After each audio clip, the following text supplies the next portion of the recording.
SC వర్గీకరణ కోసం రాష్ట్ర ప్రభుత్వం తీర్మానం చేయటంపై మాలకుల సంఘం నేతలు భగ్గుమన్నారు. యాదాద్రి భువనగిరి జిల్లా నారాయణపురంలో ధర్నా చేపట్టారు.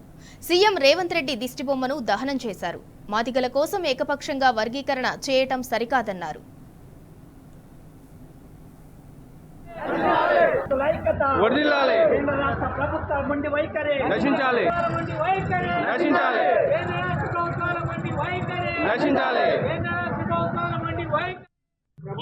రేవంత్ రెడ్డి గారు తీసుకోవాలని ధ్యానం చేయడం ఎస్సీ వర్గీకరణ కరెక్ట్ అయిన పద్ధతులు చేయలేదు కాబట్టి అసలు వాస్తవానికి ఎస్సీ నేషనల్ ఎస్సీ కార్పొరేషన్ అనుమతి కులగణన జరగాలి.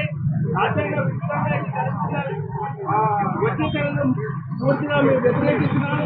దీనికి అత్యుత్సాహం చూపిస్తున్నటువంటి రేవంత్ రెడ్డి గారిని రానున్న స్థానిక ఎన్నికలలో తగిన బుద్ధి చెప్తాము.